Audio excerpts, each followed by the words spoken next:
on a hill. Today, let us reflect on a balanced life. Reflection by Father J.M. Perran, the co-founder of Caritas Christi. Balance.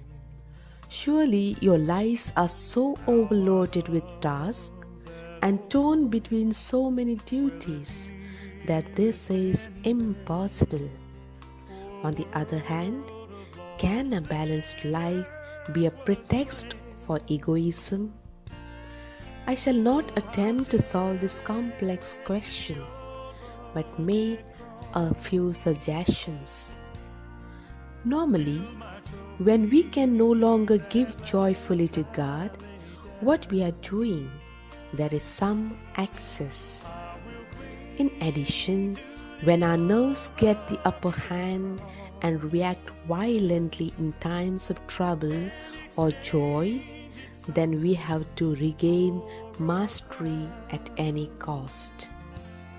In this case, you must do only what is necessary. That might even be too heavy or beyond your strength.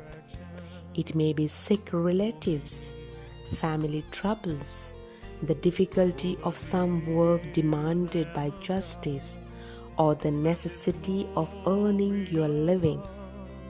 In this case, it is our Lord's affair. Necessity is one of the ways He shows us His will.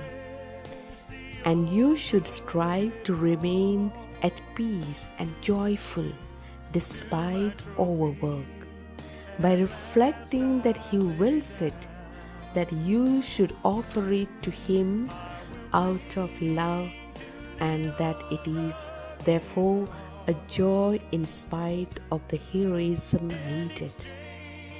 Our Lord wishes to increase His grace by increasing the trial. Be very faithful and very trustful. However, when the choice is ours, we should not lightly agree to do something that would produce so much tension that we might crack under the strain. Another principle is to preserve the proper proportion between the effort and mental output required and what has to be done. To act otherwise is merely wasteful and does not fit self-giving. You should avoid depriving yourself of sleep without a good reason. Avoid undertaking anything unnecessary that takes a great deal of time. It is a dangerous temptation to seek activity for the sake of activity, or still worse, for the pleasure of activity in order to feel weary and exhausted and to imagine that this is holiness. I must also add this advice: when you have to spend more energy than usual, remember to make up for it whenever possible. For example, to sleep later one Sunday, go to bed earlier one evening, even on occasion to have a more nourishing meal. What else is there to say? Just this: sometimes you have to know how to refuse, reminding yourself and sometimes explaining to others that to refuse because you have to work, rest or pray, or because of some other duty, it is not really a refusal or a lack of generosity. It recognizes a necessary condition for better service, better self-giving. This holding back is one form of accepting a condition as limited beings. Who can reproach us for being aware of our limitations?